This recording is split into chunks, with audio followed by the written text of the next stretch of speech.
di satuan pendidikan kita mewajibkan membentuk satu sanggar minimal di satu sekolah. Setiap sekolah? Setiap sekolah ada satu sanggar. Wajib ada sanggar Wajib ada sanggar.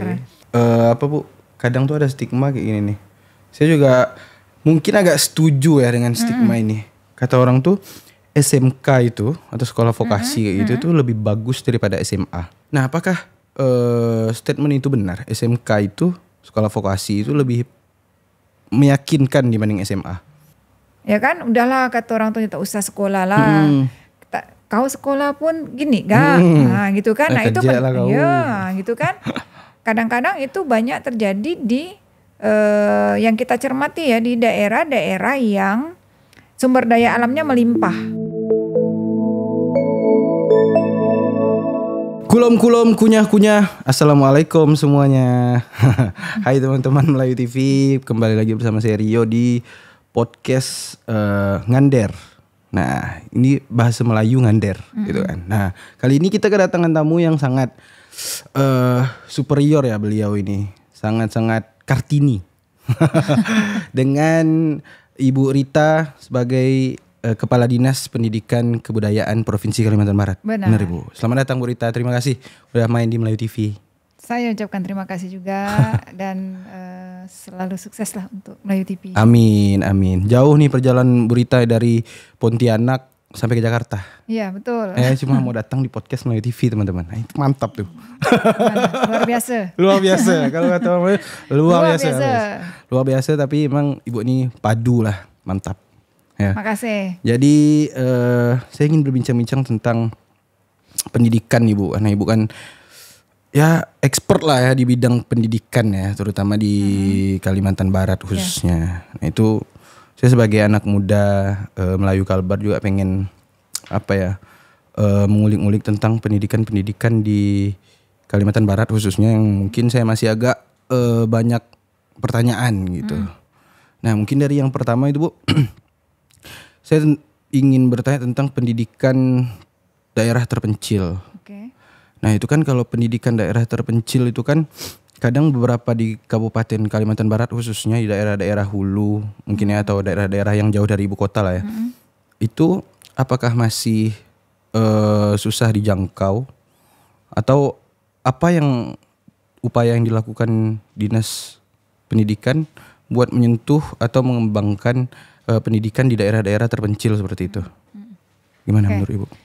Jadi gini, di Pemerintah Provinsi Kalimantan Barat ini kan kita kewenangannya SMA, SMK dan SLB. Dan memang karakteristik wilayah Kalimantan Barat ini kan luasan lumayan besar. Kemudian masyarakatnya itu pemukimannya tersebar. Tersebar nih kan. Nah, kemudian akses yang juga jadi tantangan. Ada yang pulau, ada yang di pedalaman, ya kan? Nah, sehingga itu menjadi satu tantangan bagi kita untuk menyediakan akses pendidikan. Nah, karena itu maka memang menjadi prioritas kita adalah pastinya memberikan akses pendidikan kepada masyarakat di perbatasan, di terdepan, terluar, terpencil, pedalaman. Nah, itulah ya. Sehingga memang di 10 tahun terakhir kita melakukan pembangunan unit sekolah baru di banyak daerah di seluruh 14 kabupaten kota. Dan tentunya ini menjadikan salah satu prioritas kami, di mana beberapa sekolah memang berada di kecamatan paling ujung di setiap kabupaten. Ya kan? Nah, kemudian saat ini seluruh kecamatan di Kalimantan Barat itu ada sekolah, baik SMA maupun SMK. Nah, sebelumnya masih ada kecamatan yang tak ada sekolahnya. Belum ada masuk sekolah situ. Nah, terakhir itu di tahun 2023 sampai tahun 2024 semuanya udah full, udah ada semua di kecamatan ya. Di semua kecamatan. Dan memang di tahun 2023 itu kita ada bangun 24 unit sekolah baru. Nah, dan tahun 2023 ada 10 unit sekolah baru, dan ini memang banyak fokusnya di daerah-daerahnya tadi terpencil, terluar, karena di Kapuas Hulu itu kita ada bangun 1 unit sekolah baru di kecamatan paling ujung di Puring Kencana, itu sudah berbatasan dengan Malaysia. Itu paling ujung tuh ya? Paling ujung, dari Putus Ibau ke Badau, dari Badau baru masuk lagi sekitar 3 jam ke Puring Kencana. Wah, itu jauh sekali sih. Itu udah perbatasan dah tuh. Kemudian ada juga di Kayong Utara, kita bangun di Pulau Karimatan di Desa Padang. Nah, dari sejak Indonesia merdeka tuh sampai tahun 2022 tak ada lah sekolah tuh di situ. Sekolah negeri. Sama sekali belum ada di situ. Tak ada, yang SMA tak ada. Baru tahun 2023 kita selesai pembangunan tahun 2024 karena 2 tahap. Nah, itu ada sekolah SMA di sana. Kalau enggak tak ada. Jadi ya angka tidak melanjutkan ke jenjang yang lebih tinggi ya tinggi di situ karena hanya ada SMP, SD, SMP. Nah, seyogyanya memang di daerah-daerah yang memiliki SMP berarti kan ada lulusannya. Betul. Nah, kita harus sediakan aksesnya. Nah, itu kenapa harus baru dibangun itu tahun 2023 sejak Indonesia merdeka bahkan. Pas sebelum-sebelumnya entah dari pemerintah atau dinas pendidikan itu enggak melirik ke arah sana gitu. Kenapa selama ini gitu? Ya. Sebenarnya pemetaannya pasti sudah ada. Sudah ada karena begitu saya bergabung di Dinas Pendidikan tahun 2022 itu sudah dipetakan. Ini kecamatan-kecamatan yang tidak ada sekolahnya. Hanya saja memang mungkin program prioritasnya bergiliran karena memang alasan kendalanya juga adalah luasan wilayah sehingga semua banyak tempat meminta untuk dibangun sekolah di situ dan anggarannya juga tidak semua bisa terbangunnya semua sehingga bertahap pembangunannya di banyak tempat. Nah, itu yang akhirnya memang di tahun 2023 baru bisa diwujudkan lah di banyak daerah yang ujung-ujung dah nih, yang di ujung-ujung. Tapi alhamdulillah semuanya udah terakomodir lah. Cuma agak disayangkan terlalu lama sih memang ya. Iya, memang ya kan? Terlalu lama lah ya. Terlalu jadi memang tahun 2022 tuh saya langsung pergi ke sana tuh, ngecek ke sana ke pulau. Pulau Lemukutan juga tahun 2024 kemarin kita buka kelas filial. Kelas filial. Jadi ada pendidikan layanan khusus. Jadi untuk daerah-daerah yang terpencil atau ada bencana, nah itu kita bisa buka seperti cabangnya sekolah terdekat. Jadi kita tak perlu bangun, harus bangun unit sekolah baru karena apa? Kalau kita bangun semua banyak sekolah baru, yang kita pikirkan adalah cari gurunya di mana. Nah, itu dia tantangannya. Iya kan? Guru-guru yang berkualitas tentunya ya. Kalau tak ada gurunya, kita bangun banyak-banyak sekolah juga tak bisa. Makanya memang akhirnya beberapa lokasi yang daerah kepulauan yang di Lemukutan, kemudian ada Desa Pelita Jaya di Kuburaya, itu kami buka pendidikan layanan khusus. Jadi sekolah terdekat itu menjadi sekolah induk. Kemudian gurunya kami datangkan. Berarti itu gabung semua, Bu? Dari SD, SMP, SMA? Hanya sesuai kewenangan. Karena SD, SMP-nya sudah ada di situ. Nah, SMA-nya yang tak ada. Makanya saya biasa keliling ke daerah-daerah itu. Saya sampai ke dalam-dalam, saya ngecek. Di situ, oh ini layak nih dibangun. Oh ini ada SMP-nya, ada lulusannya gitu kan. Nah, dan harus ada pertimbangan. Oh ini cukup cuma kelasnya sekian kelas saja. Itu kan gitu ya. Enggak harus banyak kelasnya karena jumlah lulusannya juga enggak banyak. Karena lulusan SMP 1 tahun misalnya cuma 30 siswa. Kita enggak perlu bangun yang banyak ruang kelasnya kan. Nah, itu perlu kajian-kajian sehingga memang juga kajian terkait lokasi segala macam. Nah, itu yang memang harus dikaji betul-betul gitu. Dan itu sih PR-nya itu nyari guru-guru berkualitas ya. Dan mungkin kan ada guru-guru yang enggak mau karena daerahnya terlalu terpencil gitu, akses susah segala macam. Itu kan juga jadi pertimbangan buat guru gitu ya, buat mempermudah guru. Nah, itu upaya-upaya dinas pendidikan itu dalam membuat mencetak guru-guru profesional yang tidak mengenal medan gitu. Tidak mengenal medan dan ya dengan ikhlas hati mengajar ke daerah-daerah terpencil gitu. Nah, memang tantangan ya. Jadi untuk penempatan guru ini kami saat ini memang akhirnya untuk daerah-daerah tertentu itu kita ngecek di dalam data mana putra daerah asli sana.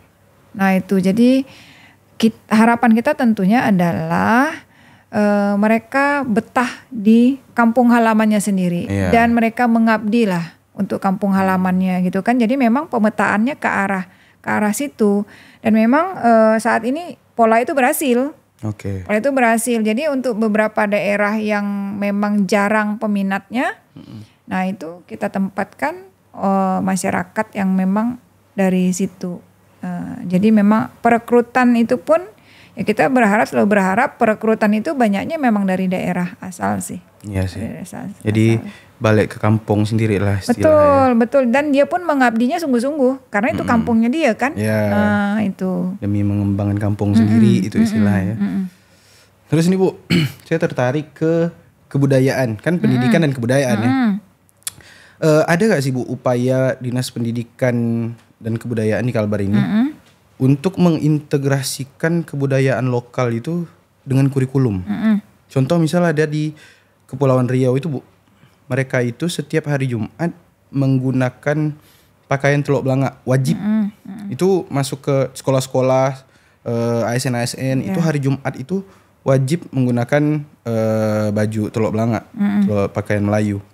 Itu apakah di kita juga ditetapkan aturan kayak gitu? Bisa gak kira-kira?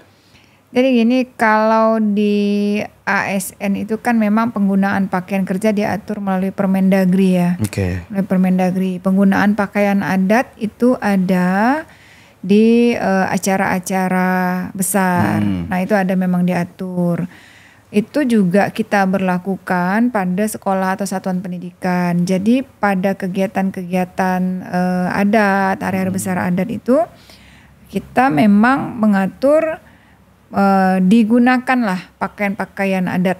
Ya, nah itu kan hanya saja memang tidak mengatur terkait dengan harus dipakai misalnya dalam seminggu berapa kali, karena di dalam Permendikbud sendiri ada diatur terkait dengan penggunaan seragam.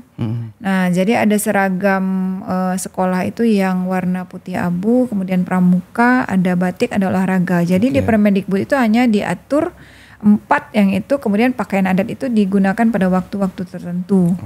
Nah, jadi kami merujuk kepada regulasi tersebut sehingga memang tidak ada digunakan untuk dalam 1 minggu tuh ada 1 hari itu enggak. Kami masih merujuk kepada Permendikbud, tapi di satuan pendidikan kita mewajibkan membentuk 1 sanggar minimal di satu sekolah. Setiap sekolah? Setiap sekolah ada 1 sanggar. Wajib ada sanggar gitu. Wajib ada sanggar. Sanggarnya itu terkait dengan kegiatan seni budaya. Seni budaya, olahraga ya kan. Nah sehingga anak-anak itu memang di setiap sekolah kita minta menguasai beberapa tarian, kemudian adat tentang saprahan. Ya kan biasa kan ya tradisi kan, tradisi biasa kan ada kita buat perlombaan agar mereka juga bisa mengimplementasikan pembelajaran yang mereka dapatkan. Kemudian terkait dengan penggunaan pakaian adat, kemudian memang beberapa SMK itu ada yang tata kecantikan itu. Nah itu juga diajarkan bagaimana rias pengantin tradisional. Nah itu kan bagian dari upaya pelestarian, pengembangan kebudayaan kan, dan itu kita masukkan di dalam kurikulum atau materi di muatan lokal di Kalimantan Barat. Nah juga ada bahasa daerah yang kita minta untuk dikuasai oleh siswa. Nah itu juga sudah tercantum di dalam peraturan gubernur. Nah jadi memang pengimplementasian kita terkait kebudayaan di sekolah ini lebih mudah karena saya lihat antusiasme anak-anak nih sekarang nih luar biasa nih. Jadi kalau ada acara-acara itu tarian sambutan mau dari berbagai suku ya, nah itu anak-anak semua tuh senang, mereka tuh kalau diminta tarian sambutan apa segala macam tuh senang. Dan saya bangga gitu anak-anak muda sekarang walaupun dengan mudahnya arus informasi, tapi masih banyak anak-anak yang mau untuk terlibat di dalam sanggar kegiatan seni budaya. Dan itu juga masuk ke kurikulum kan, mengaruh ke nilai mereka juga gitu kan? Masuk di kurikulum, masuk di dalam mata pelajaran muatan lokal. I see. Soalnya memang dulu itu kalau nggak salah saya di pelajaran mulok di beberapa daerah itu saya pernah baca bahwa kayak sastra-sastra Arab Melayu ini Bu, tahu Arab Melayu kan yang bahasa Melayu cuma di Arab-Arabkan gitu. Nah itu masuk dalam mulok itu. Oke. Nah cuma sekarang tuh udah nggak ada lagi. Gurunya pun susah gak kali carinya Mungkin, ya? Mungkin. Nah itu kita kan susah tuh guru-guru yang spesialis kayak gitu tuh kan. Nah ada pun terbatas jadi tidak semua sekolah punya guru itu kan. Nah hambatannya memang ya seperti itu. SDM gitu. Ya sumber daya manusia itu. Tapi kalau guru-guru umum ya itu banyak gitu kan. Kayak guru-guru sanggar gitu banyak ya, guru nari. Ya, nah itu kita lumayan sih dari sarjana seni lumayan banyak dan yang menguasai alat-alat musik tradisional juga banyak. Dan ini sorry Bu, ini agak teknis mungkin ya. Kalau misal sanggar dan apa namanya ya kayak sanggar-sanggar gitu pelajaran budaya, nah itu kan memakai orang dari luar pastinya ya, atau memang dari gurunya, atau membawa pelatih luar gitu. Nah kalau membawa pelatih luar apakah itu ada memakai anggaran BOS? Jadi memang di satuan pendidikan yang ada guru seni budayanya itu gurunya, gurunya yang ngajar. Tapi kalau yang perlu tambahan, tuh kreo segala macam itu mereka mengambil expert dari luar. Ada beberapa yang ambil expert dari luar. Nah untuk expert dari luar tentunya mereka harus mengeluarkan pembiayaan kan. Nah pembiayaan ini untuk honorarium itu ada, diperbolehkan. Jadi masih bisa digunakan anggaran yang ada di sekolah. Bisa. Apa Bu? Kadang tuh ada stigma kayak gini nih. Saya juga mungkin agak setuju ya dengan stigma ini. Kata orang tuh SMK itu atau sekolah vokasi kayak gitu tuh lebih bagus daripada SMA. Kenapa? Karena mereka itu orang SMK itu punya keterampilan praktis langsung. Sedangkan SMA ini kan hanya terbatas pada teori. Kalau dia belajar gitu-gitu aja tanpa mengupgrade diri dia sendiri gitu ya. Nah, menurut pandangan Ibu nih, apakah statement itu benar? Karena memang sekarang kan dengan tuntutan-tuntutan pekerjaan itu kan kita dituntut punya keterampilan praktis Bu di mana-mana. Ya kan, pengalaman lah dikit-dikit kalau cari kerja ini pengalaman yang diutamakan kan gitu. Nah, sedangkan baru tamat minta pengalamannya 2 tahun gitu ya. Kan susah kan jadi gitu kan. Jadi kalau anak SMK ini kan mereka ya udah berpengalaman karena ada portofolio mereka magang. Betul. Dan project. Keterampilan praktis mereka udah ada gitu.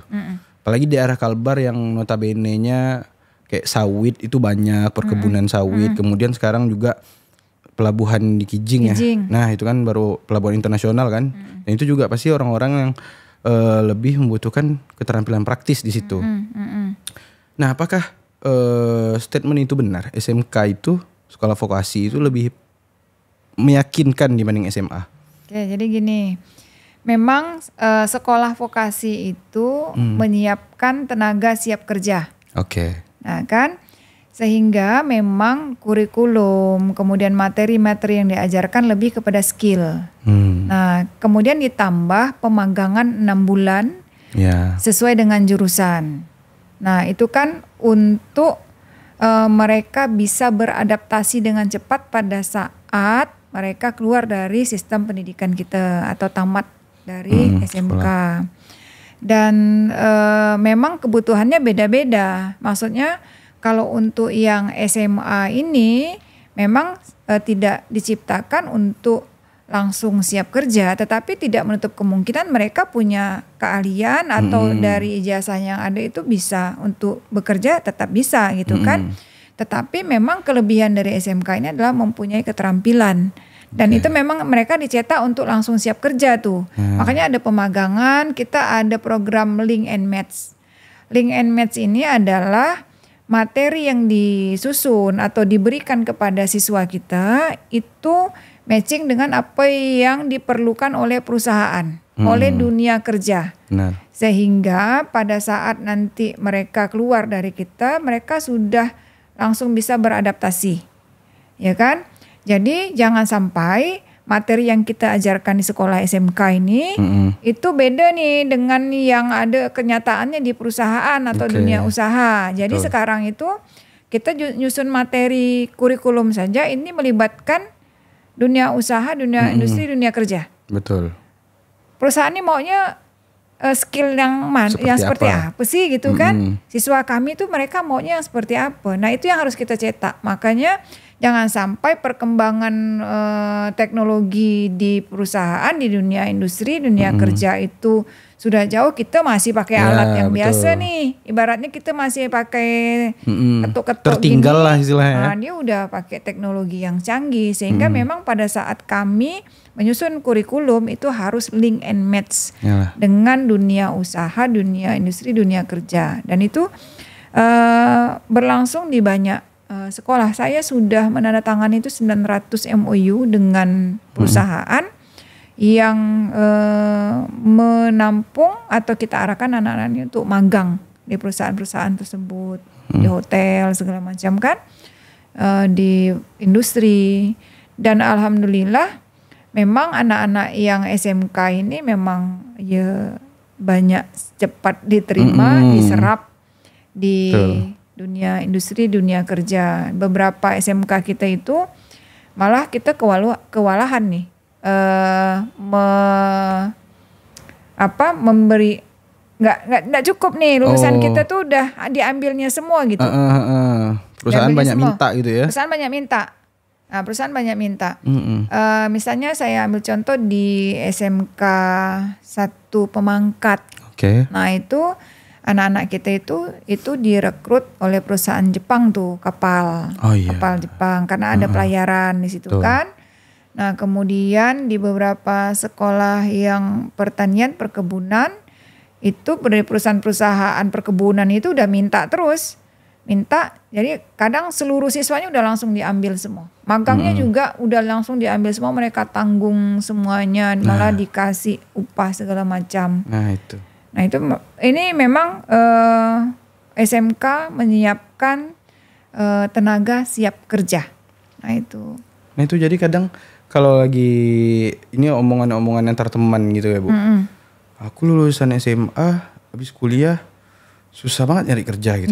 Sedangkan kawan-kawan yang lulusan SMK ini dan yang notabene-nya nggak kuliah itu udah kerja aja, udah lama, udah berapa tahun kerja gitu kan. Udah enak hidupnya alhamdulillah gitu. Sedangkan dia yang lulusan SMA karena memang rata-rata lulusan kayak gitu kuliah gitu ya. Susah banget cari kerja dibanding anak SMK yang baru lulus gitu. Karena juga daya kreativitasnya belum terlalu tinggi lah ya. Jadi harus bekerja gitu, harus ikut di perusahaan. Sebenarnya kan juga tidak harus seperti itu. Jadi entrepreneur yang kita membangun sendiri, nah itu kan juga bekerja sebenarnya kan. Nah kadang-kadang juga terlalu memilih-milih pekerjaan. Saya nih tamatan ini tak mau nih kerja ini gengsi. Semestinya kalau memang daripada menganggur, kita cari pengalaman bekerja gitu kan. Itu kan bisa jadi portofolio kita tuh, ya kan, bahwa kita punya pengalaman bekerja daripada kita menganggur lah ya kalau artinya. Kita juga harus punya kemampuan. Jadi anak muda tuh harus punya kemampuan inovasi dan kreativitas yang tinggi. Jadi tidak harus berharap saya harus wajib nih kerja di dunia industri. Tapi kita sebenarnya juga bisa menciptakan pasar kan dunia kerja. Malah itu lebih baik ya kan? Iya. Jangan semuanya berbondong-bondong harus masuk ke perusahaan, harus jadi ASN, nah gitu kan. Makanya kita kalau lihat banyak juga anak-anak muda yang berhasil. Setuju. Itu kan jadi entrepreneur. Nah, itu. Jadi memang kalau ada timbul pertanyaan, better SMK atau SMA sebenarnya itu nggak ngaruh juga kawan-kawan. Dua-duanya bagus. Dimanapun kita belajar itu pasti bagus. Balik lagi ke diri kita ya Bu. Mau upgrade value atau enggak ya kan. Sebagus-bagus sekolah, sebagus-bagus tempat menuntut ilmu juga kalau orangnya enggak ada niat buat upgrade, ya dia enggak akan maju juga, enggak akan dipakai juga. Tapi sejelek-jeleknya tempat belajar juga kalau dia mau upgrade diri dia setiap hari, itu pasti dia akan jadi orang lah. Ya, jadi kadang berpikir kadang ini juga, saya ini harus masuk sekolah favorit nih gitu kan. Nah, jadi itu sebenarnya sekolah favorit juga tidak menentukan kita akan jadi orang sukses di masa depan. Nah, gitu kan. Nah, itu. Nah, ini yang harus kita pahami.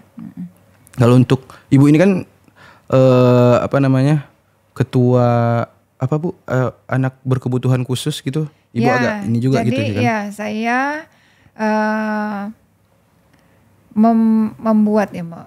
Jadi kami itu ada membangun lah ya rumah autis. Rumah untuk, autis. Ya rumah autis ya untuk anak-anak yang tidak mampu, anak yatim, anak piatu itu kami berikan gratis. Pendidikan dan terapinya tuh gratis. Tapi memang baru di area Kota Pontianak. Dan itu udah lama sebenarnya, udah lama, bukan waktu saya jadi Kepala Dinas Pendidikan. Jadi udah lama kita buat itu, kita bangun itu karena saya kan biasa turun ke lapangan. Kita prihatin pada saat turun lapangan, kita tanya, ya ini sekolah ndak, ini di terapi ndak gitu kan. Mau kata orang tuanya, tapi kita tak punya biaya karena memang terapi untuk anak-anak berkebutuhan khusus atau seperti autis dan lain-lain itu memang berbiaya besar gitu kan. Nah akhirnya kita inisiatif tuh dengan teman-teman, kita ada 4 orang, nah yuk kita coba buka, ternyata antusiasme masyarakat tinggi gitu kan. Cuma kita memang belum bisa berkembang lebih besar karena terkait memang pembiayaan. Ya, karena memang asli mandiri, mandiri dari biaya awal kita sendiri. Iya, dari biaya kita sendiri, ada donatur. Tapi setelah Ibu jadi kepala dinas itu kan dikatakan adalah anggaran istilahnya untuk anak-anak berkebutuhan khusus itu. Apa ada program inklusif gitu buat mereka? Kalau yang negeri pasti ada ya, tapi kalau yang swasta bentuknya biasanya hibah.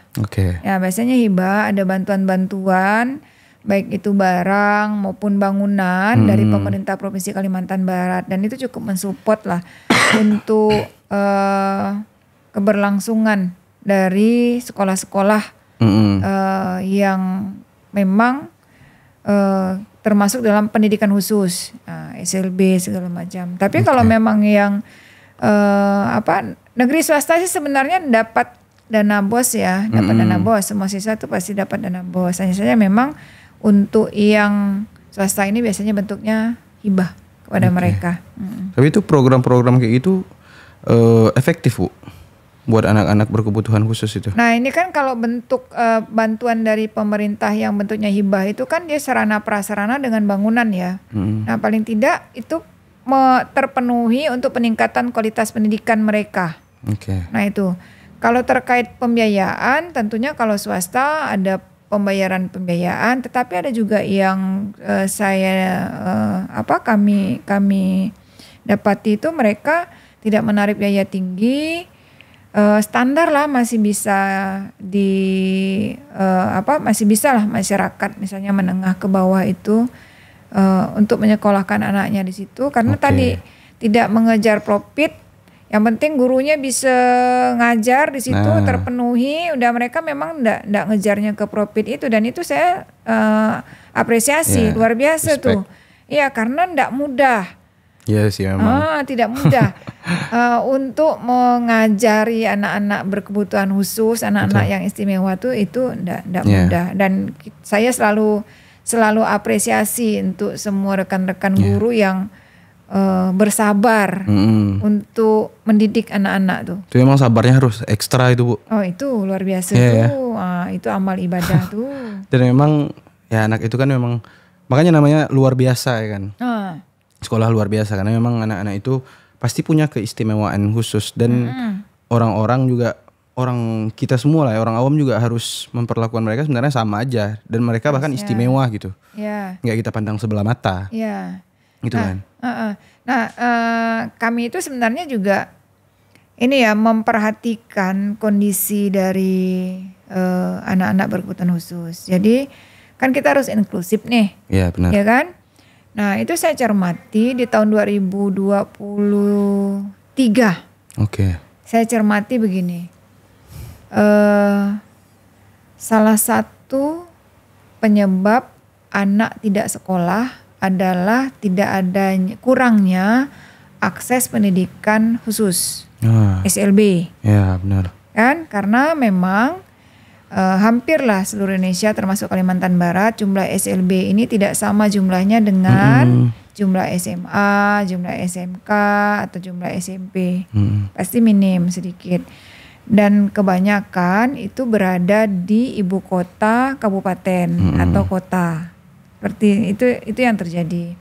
Nah, sehingga anak-anak yang berada di kecamatan-kecamatan yang terpencil itu tidak bisa melanjutkan sekolah. Nah itu. Nah kan, sehingga di tahun 2023 itu saya minta ke rekan-rekan, ayo kita kaji nih. Saya bilang kita harus kaji bagaimana menyediakan pendidikan yang inklusif untuk mereka. Ini warga kita nih, gitu kan.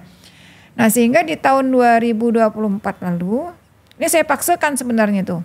Saya paksakan seluruh SMA dan SMK se-Kalimantan Barat wajib menerima anak berkebutuhan khusus. Oke, sekolah negeri ya? Sekolah negeri, saya wajibkan menerima. Dengan kondisi memang saat ini belum semua sekolah mempunyai guru pendamping yang kesarjanaannya pendidikan khusus.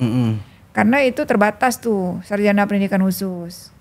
Ya kan kita belum ada prodinya tuh di Kalimantan Barat tuh, enggak ada. Pasti dari Jawa semua. Sehingga kita latih tuh guru BK, guru mata pelajaran tertentu ada kita latih. Jadi dia bisa jadi pendamping dan kita minta sekolah menunjuk pendamping sebaya di dalam kelas. Temannya. Kecuali memang gurunya atau sekolahnya tidak bisa menerima yang sampai tingkat berat. Yang tunanetra mungkin agak sulit. Nah itu kategori-kategori itu Bu, apakah ada kategori-kategori khusus yang diterima di sekolah biasa gitu? Iya, nah jadi yang reguler itu untuk yang tunanetra memang kita belum menerima karena gurunya tak ada. Ya kan harus ada guru khusus tuh kalau tunanetra. Tapi yang lain kita ada SMA kita yang menerima tunawicara dan tunarungu. Udah ada ya? Ada. Waktu itu saya minta tes, kami susun juknisnya. Gimana caranya kita tesnya itu adalah coba gurunya berbicara, siswanya menulis. Ya kan? Bisa enggak dia membaca mimik gerak bibir sang guru? Ya, bibir gurunya. Nah, waktu dites ternyata bisa. Nah, kan ternyata bisa, terima. Dan sampai sekarang udah berjalan bagus. Jadi udah saya kunjungi. Anak-anak yang seperti itu udah saya kunjungi di beberapa sekolah. Saya tanya gurunya, saya tanya teman-temannya lancar. Sama dengan anak-anak yang lain. Dan kita memang mintanya ini jangan semuanya dalam satu kelas itu anaknya yang berkebutuhan khusus. Memang enggak ada sih sampai sebanyak satu kelas.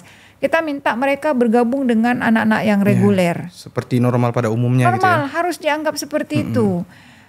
Tunggu dia sangat sulit baru kita coba kalau misalnya dia bisa lakukan, jangan sebentar-sebentar kita bantu. Karena kita ingin dia mandiri juga. Setuju. Iya kan? Nah kalau dia kesulitan, ayo kita sama-sama. Tapi tetap guru dan teman sebaya terus memantau. Dan alhamdulillah bagus, hasilnya tuh bagus. Di beberapa sekolah yang saya evaluasi, saya monitoring, anak-anak ini begitu digabung di dalam kelas reguler, dia aktif, dia luar biasa bisa mengikuti pelajaran yang materi yang sama dengan kawan-kawan di dalam kelasnya. Tapi itu kalau itu kan sejauh ini apakah cuma tunarungu dan tunawicara aja Bu? Seperti autis itu banyak. Bisa? Autis juga diterima di sekolah reguler? Terima. Autis kita terima, kemudian juga kita terima yang lambat berpikir. Lambat berpikir tuh masuk di dalam kebutuhan khusus. Lola gitu ya? Iya, itu masuk kebutuhan khusus. Rapornya itu standarnya harus dikurangi sedikit. Oh iya, nggak sama ya? Enggak lah. KKM-nya. Karena kan kita ada ujinya dulu tuh oleh psikolog, ya kan. Nah itu kita nggak bisa paksakan dia bisa sama dengan yang normal, kemudian nilai rapornya harus sama, nggak bisa. Nanti dia tak naik kelas gimana? Betul juga. Nggak bisa, itu nggak adil buat mereka gitu. Tapi mereka harus mendapatkan pendidikan yang sama, itu kan. Tapi kan mereka punya keterbatasan. Tapi keterbatasan itu tuh harus bisa kita siasati bagaimana mereka juga mendapatkan akses pendidikan yang sama gitu kan. Betul. Nah itu standar rapornya tuh kita turunkan dikit lah gitu kan. Yalah harus. Nah itu jadi memberikan kesempatan mereka mendapatkan pendidikan yang setara. Nah itu mulai tahun 2024 karena baru. Pantesan saya baru dengar juga kayak gitu. Baru. Jadi penerimaan peserta didik baru tahun 2024 saya bilang semua sekolah wajib terima. Apakah ini berlaku di nasional atau? Nah, hanya Kalimantan Barat, tapi beberapa close. Kalimantan Barat the best. Ya, tapi beberapa daerah di Jawa sudah melaksanakan. Jadi saya bilang mereka bisa, ngapa kita tak bisa? Betul. Harusnya kita bisa juga. Kalau kita mau menunggu akomodasi yang layak untuk mereka, saya lihat di beberapa rekan-rekan di Jawa, tidak juga harus menunggu semuanya akomodasinya layak. Nanti kita bilang kalau kita mau tunggu itu sampai kapan anak-anak kita ini tak sekolah. Betul. Ya kan? Nah, tapi tetap kita upayakan dari tahun ke tahun kita sediakan akomodasi yang layak untuk anak-anak disabilitas, area jalan landai untuk kursi roda, ya kan, toiletnya toilet duduk, kan macam-macam bentuk disabilitas anak-anak. Betul. Nah itu kemudian pegangan ram, pegangan gitu kan ada yang jalannya sulit, dan dia mau pakai kursi roda tapi dia tetap mau jalan. Nah itu kita coba penuhi di beberapa sekolah gitu, tapi memang belum semua sekolah. Tapi untuk pembangunan sekolah-sekolah baru yang sekarang saya selalu minta ada jalan landai untuk naik kursi roda. Sekolah yang baru ramah disabilitas mesti seperti itu. Betul.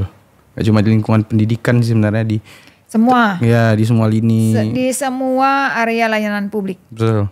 Harus ramah disabilitas memang. Tapi ini harus ramah disabilitas. Karena memang ini baru saya dengar ya, ada sekolah yang reguler yang juga menerima anak berkebutuhan khusus. Dan ternyata emang baru gitu kan. Apalagi di Kalimantan Barat khususnya itu baru 2024, dan itu wah nice sih. Itu mantap. Sangat-sangat saya berharap juga daerah-daerah lain juga mengikuti lah gitu kan. Walaupun ya kata Ibu tadi akomodasinya ya masih terbatas juga ya.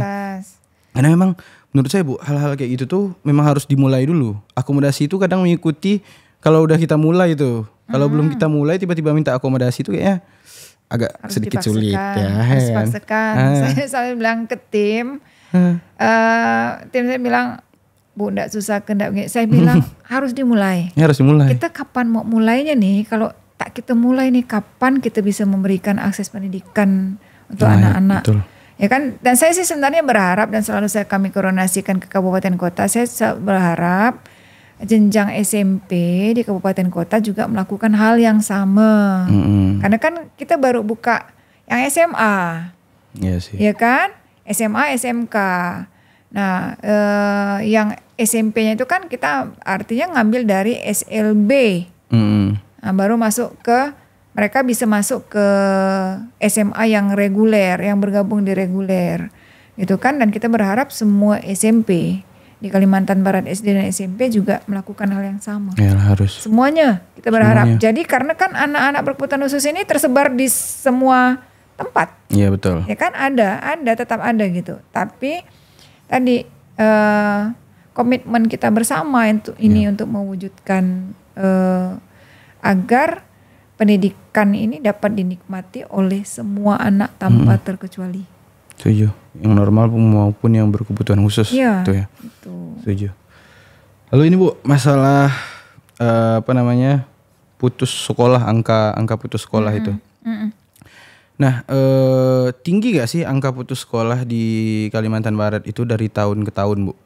Sedangkan gini, di daerah-daerah yang jauh dari pusat kota atau daerah-daerah terpencil itu, kadang tuh ada orang tua yang bilang gini, nggak usah lah lanjut sekolah SMP atau nggak usah lanjut sekolah SMA, mending kerja aja gitu. Nah itu ada gak sih upaya preventif dari Dinas Pendidikan untuk melakukan pendekatan ini ke orang tua? Kan ada aja tuh Bu yang akan kayak gitu tuh. Ya udahlah, janganlah, nggak usah lah lanjut sekolah, bantu kerja aja lah gitu. Entah faktor ekonomi atau faktor lainnya. Betul. Itu ada gak tindakan preventif atau pendekatan tertentu dari Dinas Pendidikan ke orang-orang tua di yang kayak seperti itulah, entah itu di daerah terpencil ataupun di perkotaan itu? Ada gak? Ada. Jadi gini, kita tuh mengenal yang namanya anak tidak sekolah. Oke. Anak tidak sekolah itu terdiri atas 3 kategori. Yang pertama, tidak sekolah sama sekali. Ada Oke. itu Iya. juga angkanya besar. Tinggi ya? Tinggi. Anak tidak sekolah sama sekali itu dari jenjang paling dasar. Mm-mm. Tidak sekolah sama sekali. Yang kedua kategorinya adalah anak drop out atau putus sekolah. Mm.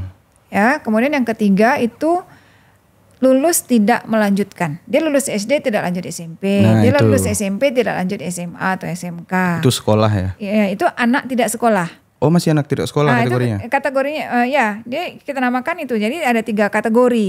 Jadi treatmentnya kan beda-beda. Oh iya sih benar. Ya kan? Nah, kalau yang untuk tidak sekolah sama sekali dari awal, nah ini kita pendekatannya itu ke keluarga. Ya kan? Udahlah kata orang tua tak usah sekolah lah. Kau sekolah pun gini, gak? Nah, gitu kan? Nah, itu kerja lah kau. ya, gitu kan? Kadang-kadang itu banyak terjadi di yang kita cermati ya di daerah-daerah yang sumber daya alamnya melimpah. Oke, Ya kan? perkebunan gitu ya. Kayak gitulah, gampang lah cari kerja kan. Nah itu yang kami data tuh hasil pendataan kami. Oke. Karena kan kami ada survei, gitu kan?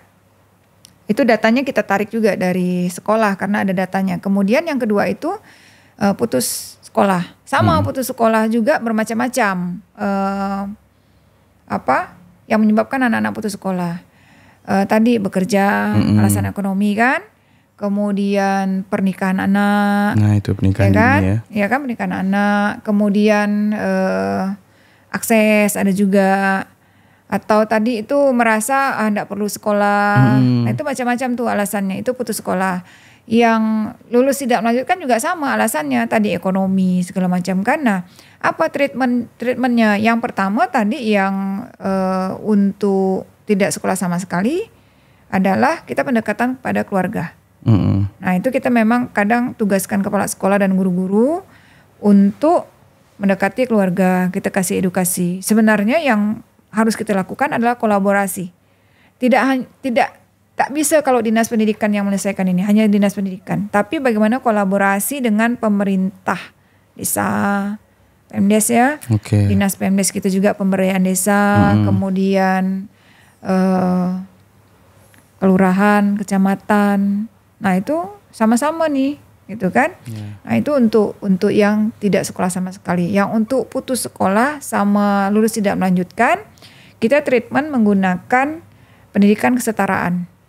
Nah kadang-kadang anak ini udah bekerja nih, dia udah tidak mau lagi masuk sekolah formal, jadi masukkan non formal. Non formal ini paket ABC. Ya paket itu. Nah dua kategori itu bisa kita treatment ke dalam pendidikan kesetaraan. Dan saat ini memang alhamdulillah kami kerjasama dengan PKBM nih sekarang luar biasa gitu. PKBM dan SKB yang membuka paket ABC. Dan sebenarnya harapan saya banyak perusahaan yang memang di tahun saya lupa sekitar tahun 2022 itu kita minta mereka melakukan pendataan mana pekerjanya yang putus sekolah, lulus tidak melanjutkan. Nah saat ini di tahun 2024 kemarin dan saya sudah kunjungi, saya bekerja sama dengan 2 perusahaan di Kabupaten Ketapang untuk menangani hal tersebut. Jadi sudah ada 400 anak yang kami sekolahkan non formal, berikan pendidikan non formal itu di 2 perusahaan, baik dia bekerja di perusahaan atau masyarakat sekitar. Nah itu baru 2 perusahaan nih yang saya bisa ini kan, perusahaan yang lain nih belum bisa memberikan intervensi yang sama gitu. Kan lumayan tuh 400 anak, baik itu pekerja kita bilang sampai mereka selesai itu dijaga tuh. Karena kalau paket ABC ini kalau dia putus sekolah misalnya kelas 2 SMA, dia harus pulang dari kelas 2 SMA. Menjaga konsistensi anak untuk belajar kembali selama 2 tahun itu tidak mudah. Ya pasti sulit. Karena misalnya sudah berkeluarga, sudah kerja, ya kan? Nah tapi semangat mereka yang saya kunjungi kemarin di Kabupaten Ketapang tuh luar biasa. Jadi sambil nganuk sawit nih, ini kami zoom belajarnya tuh. Nah itu luar biasa. Saya tengok ada yang lagi ya gila ini gitu kan.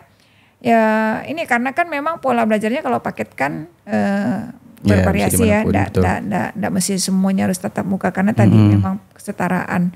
Dan kita berikan skill tambahan tuh untuk mereka. Dan intervensi lainnya adalah di tahun 2024 kami juga menyusun peraturan gubernur tentang bantuan keuangan untuk pendidikan kesetaraan. Jadi khusus paket C yang setara dengan SMA. Ya kan? Jadi untuk mulai di tahun 2024, sehingga saya mulai bulan Mei tahun 2024, untuk yang berhasil mendapatkan paket C, silakan menyerahkan ijazahnya ke kami. Nanti kami verifikasi dan validasi, nanti akan kita berikan insentif. Nah, tapi uangnya nanti kami transfer ke kabupaten kota, nanti kabupaten kota yang akan menyerahkan. Tapi harus dapat ijazahnya dulu. Betul. Nah, untuk penyemangat mereka. Iyalah, memang apresiasi kalau mereka udah mau belajar gitu ya. Nah itu insentifnya dalam bentuk uang. Berarti memang kalau intervensi dari perusahaan tadi Bu, sorry. Berarti perusahaan itu, setiap perusahaan itu CSR-nya itu memang ada bagian pendidikan gitu? Ada. Ya? Ada. Berarti memang harus didorong semua perusahaan itu Bu? Harusnya. Nggak cuma di Ketapang gitu? Kami sudah meminta sebenarnya ke banyak perusahaan, tapi memang yang baru berhasil ini 2 perusahaan di Ketapang. Saya sebenarnya dorong semua perusahaan untuk melakukan hal yang sama, tapi memang sampai dengan saat ini yang baru berhasil ini di 2 perusahaan itu, dan memang selama ini 2 perusahaan itu yang terus melakukan support terhadap pendidikan di daerahnya ya, di tempat mereka membangun perusahaannya tersebut gitu. Setuju sih, kalau perusahaan-perusahaan lain itu Bu turut melakukan hal serupa, apalagi kan kayak banyak perusahaan-perusahaan sawit atau perusahaan-perusahaan tambang itu kan banyak di daerah-daerah yang agak jauh dan terpencil gitu ya. Jadi kalau CSR pendidikan itu dilakukan, jadi masyarakat sekitar juga terdampak. Dan ya namanya pendidikan ya, itu kan juga salah satu pilar pondasi dari SDM kita kan. Ya kan? Utama, itu penting malah menurut saya pendidikan. Makanya itu kalau semua perusahaan melakukan hal serupa, wah itu selesai sebenarnya kita. Peningkatan kualitas pendidikan. Setuju. Itu. Kualitas pendidikan naik, SDM naik. Iya. Nah itu memang harusnya ya, memang tidak bisa hanya selesai dengan pemerintah. Keterlibatan dari pihak swasta itu sangat penting. Nggak bisa kita selesai dengan hanya pemerintah saja. Makanya ada sekolah-sekolah swasta yang selama ini mensupport kita juga. Mereka bangun sekolah swasta itu di daerah-daerah yang memang tidak terakses oleh kita gitu kan. Nah itu juga harus kita perhatikan, jangan sampai lah mereka tuh tutup karena tadi tidak terjaga, tidak ada jumlah lulusan yang bisa masuk ke situ gitu. Guru juga ya kan. PR kita ini kan juga guru. Nah, itu.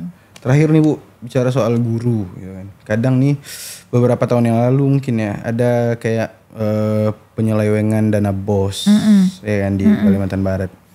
Nah itu apa sih tindak yang dilakukan Dinas Pendidikan buat mencegah hal itu terjadi lagi gitu? Karena ya tidak, menurut saya kurang etis saja orang mengambil jatah pendidikan anak-anak ini tuh kayak nggak tahu lah.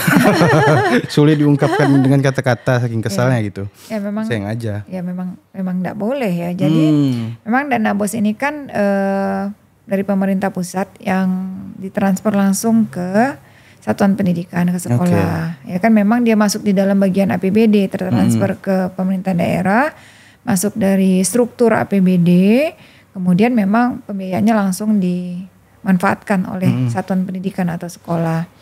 Dan kami itu di dalam pelaksanaan kegiatan itu pada saat kepala sekolah kami lantik menjadi kepala sekolah, dari guru kita akan berikan tugas tambahan menjadi kepala sekolah, itu mereka menandatangani yang namanya Fakta Integritas. Fakta Integritas itu salah satu isinya adalah itu melakukan tugas dan kewajibannya sesuai peraturan yang berlaku, kemudian jika ditemukan melakukan penyelewengan terkait dengan anggaran baik BOS maupun biaya beasiswa, itu akan kita bebas tugaskan sebagai kepala sekolah dan mereka menerima konsekuensi dari tindakan tersebut. Dan upaya apa yang dilakukan oleh pemerintah oleh kami selain dari Fakta Integritas, nah memang sejak tahun 2022 kami membentuk tim untuk memverifikasi pengelolaan keuangan BOS di seluruh sekolah.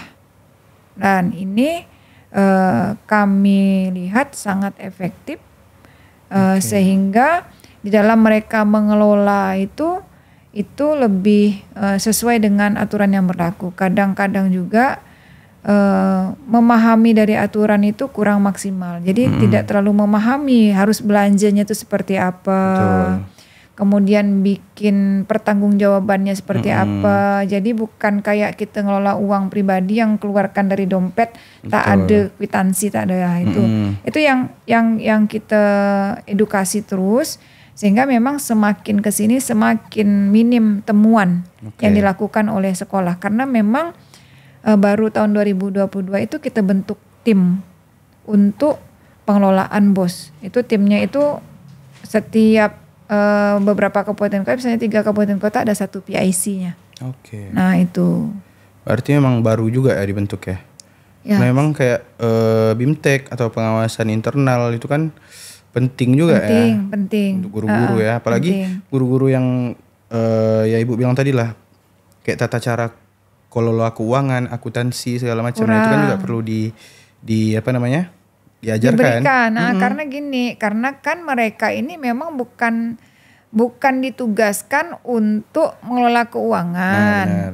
Mereka diberikan tugas tambahan jadi bendahara, jadi operator. Ini juga yang menyebabkan minim pengetahuan mereka kan. Nah, jadi edukasi, pelatihan segala macam tuh terus kita berikan gitu kan. Nggak gampang juga nyari guru mau jadi bendahara tuh, Bang. Betul. Tak mau mereka. Honor kecil katanya kan.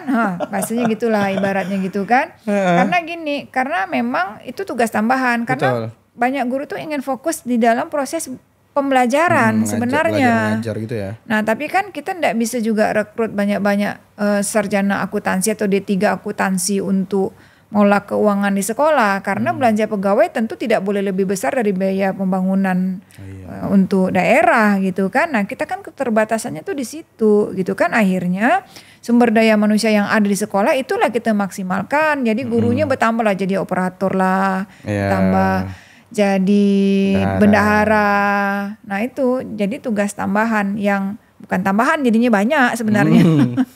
Itu juga mungkin dikeluhkan sebagian guru ya. Itu salah satu keluhan dari dinamika di dunia pendidikan, itu keluhan itu sebenarnya gitu. Jadi emang ya harus diberikan bimbingan, pengawasan juga harus terus continue. Itu kan penting juga ya demi menjaga ya agar dana-dana yang harusnya buat murid ya memang tersalurkan buat inilah gitu. Ya, yang pasti harus dikelola sesuai dengan aturan yang berlaku lah. Kita selalu ingatkan itu agar semuanya berjalan sesuai dengan koridornya, sesuai dengan juknis itu. Betul.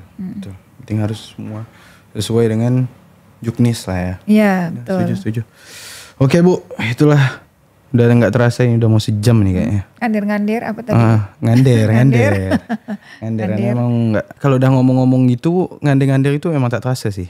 Ya kan? Kadang udah sejam, kadang udah 2 jam. Itulah. Nah, karena emang ya keterbatasan waktu kita juga ya masing-masing. Ibu juga mungkin masih ada urusan.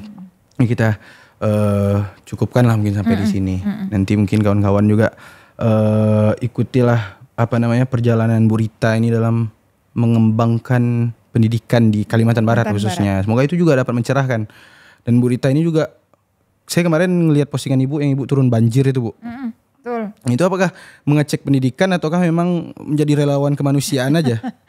Kalau yang pada saat di Kabupaten Sanggau memang saya mengecek sekolah. Sekolah yang terdampak ya? Terdampak karena dapat laporan dari pengawas sekolah dan dari kepala sekolah, sekolahnya itu terendam hampir di atap. Allah. Nah itu kan. Tenggelam dah tuh.